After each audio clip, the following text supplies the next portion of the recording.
As iron sharpens iron, so one person sharpens another. Proverbs 27:17. Will Smith was on top of the world, Oscar winner, blockbuster star, beloved by millions.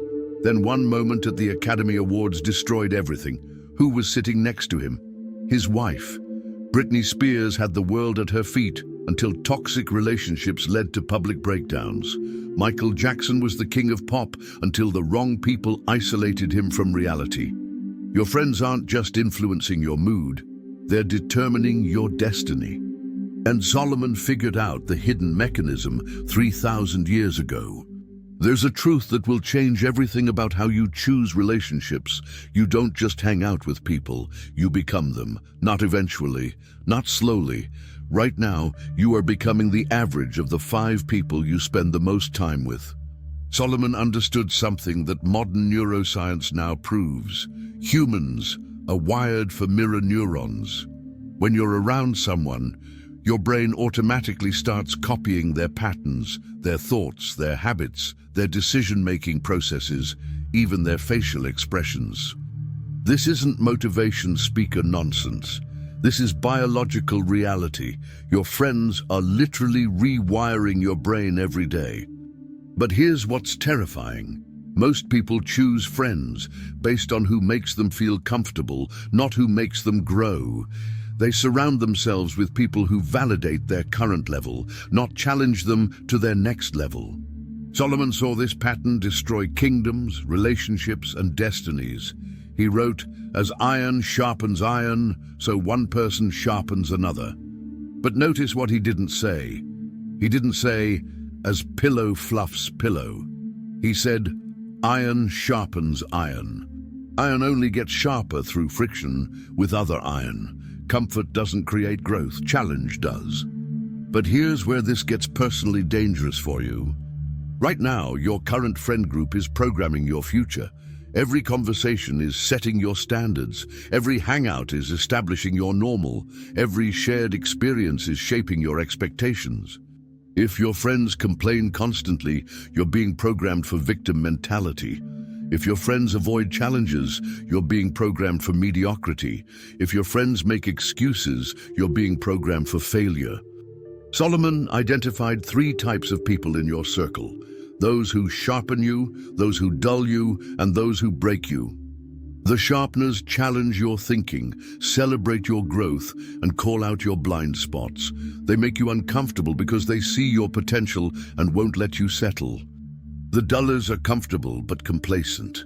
They're nice people who never push you to grow. They validate your current reality instead of challenging you toward your destiny. The breakers actively hold you back through criticism, jealousy, or sabotage. They feel threatened by your growth because it exposes their stagnation. Here's the brutal truth. Most people's circles are 80% dullers and breakers, 20% sharpeners. That's why most people stay stuck. But there's something even more dangerous that Solomon discovered about toxic relationships. Solomon teaches that the wrong people don't just limit your growth, they actively corrupt your character. He wrote, "Do not be yoked together with unbelievers." But this isn't just about religion, it's about values alignment. When you consistently spend time with people whose values contradict yours, something psychological happens called moral flexibility. Your standards gradually adjust to match the group norm. Look at corporate scandals. Good people don't wake up deciding to commit fraud. They get surrounded by people who normalize cutting corners, who justify little compromises, who gradually shift the moral baseline. Lindsay Lohan was a talented young actress until she got caught in the Hollywood party scene.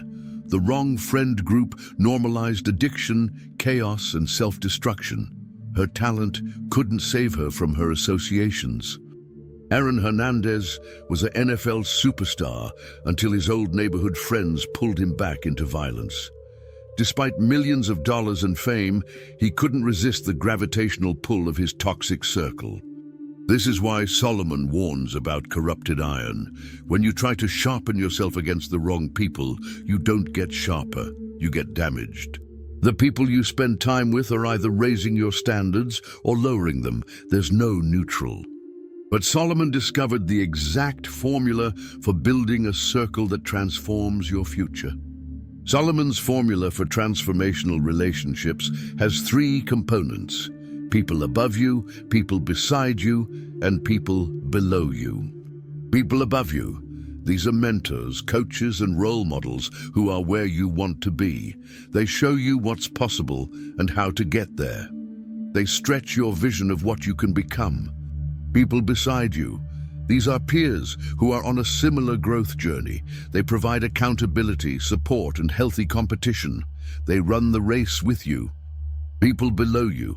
These are people you're mentoring and pouring into. Teaching others what you're learning accelerates your own growth and keeps you accountable to your values.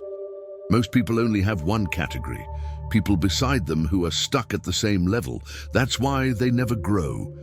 But when you intentionally build all three levels, something magical happens. You create what Solomon calls a threefold cord that is not easily broken. The people above you pull you forward. The people beside you push you forward. The people below you prevent you from going backward. Warren Buffett built this system perfectly. He learns from mentors like Benjamin Graham, collaborates with peers like Charlie Munger, and teaches thousands through his annual shareholder meetings. Oprah Winfrey has spiritual teachers who guide her growth, business partners who challenge her thinking, and millions of people she mentors through her platform. This isn't networking, this is strategic relationship architecture. But there's a specific practice Solomon used to maintain these transformational relationships. Solomon practiced what I call intentional association, deliberately choosing who gets access to your time, your energy, and your mental space based on who they're helping you become. This means making some uncomfortable decisions. You might need to reduce time with friends who drain your energy, even if they're nice people. You might need to seek out people who intimidate you because they're operating at a higher level. You might need to start saying no to invitations that don't align with your growth. This isn't about being elitist or abandoning people. It's about being strategic with your most valuable resource, your relational influence. Tim Cook didn't become Apple's CEO by hanging out with people who thought small. He positioned himself around visionaries like Steve Jobs, who expanded his thinking about what technology could accomplish. Serena Williams didn't become the greatest tennis player by practicing with people at her level. She sought out coaches and training partners who could push her beyond her current abilities. The practice is simple, but not easy. Audit your current relationships and ask, is this person sharpening me or dulling me? Are they helping me become who I'm meant to be, or keeping me as who I've always been? Then make adjustments accordingly. But here's the most powerful element of Solomon's relationship strategy. Solomon's ultimate relationship principle is this: become the person you want to attract. If you want to be surrounded by successful people, become successful. If you want loyal friends, become loyal. If you want people who challenge you to grow, become someone who challenges others to grow. This is the magnetic principle of relationships. Like attracts like, but more importantly, who you are determines who you draw. When you start taking your growth seriously, you automatically attract other growth-minded people. When you raise your standards, you attract people with high standards. When you pursue excellence, excellent people notice. Michael Jordan didn't recruit teammates to be great. His commitment to greatness attracted other players who wanted to win championships. His standards became the team's standards. Steve Jobs didn't convince people to join Apple. His vision for revolutionary products attracted other innovators who wanted to change the world. This is why focusing on yourself is the best relationship strategy. You can't control who's in your current circle, but you can control who you're becoming, and who you're becoming determines your future circle. But there's a warning Solomon gives about relationships that could save your entire destiny. Solomon's warning is urgent. The wrong relationships can destroy your destiny faster than any external enemy. He wrote, "Above all else, guard your heart, for everything you do flows from it." Your heart, your core beliefs, values, and identity is shaped by your closest relationships. If you don't guard who has access to influence your heart, you'll wake up one day and not recognize who you've become. This is what happened to Solomon himself. Despite his wisdom, he allowed relationships with foreign wives to gradually corrupt his devotion to God. The wrong relationships led him to make decisions that split his kingdom. Look at modern examples. Harvey Weinstein was surrounded by people who enabled his behavior for decades. No one in his circle held him accountable until it was too late. Martin Shkreli was a promising pharmaceutical executive until he surrounded himself with people who normalized greed and celebrated exploitation. The pattern is always the same. Good people get corrupted gradually through relationships that normalize the wrong values. But you can break this pattern by implementing Solomon's relationship firewall system. Create boundaries around who gets access to different levels of your life. Level 1. Acquaintances, surface interactions. Level 2. Friends, shared activities and conversations. Level 3. Close friends, personal struggles and dreams. Level 4. Inner circle, life decisions and character formation. Most people let anyone reach level 4 by accident. Solomon teaches you to be intentional about who earns access to your core. Your inner circle should only include people who share your core values, challenge you to grow, celebrate your success without jealousy, tell you the truth even when it's difficult, have demonstrated loyalty over time. If someone in your inner circle fails these tests, they need to be moved to a different level. Your relationships are not just social connections, they're destiny determinants. Choose them like your future depends on it, because it does.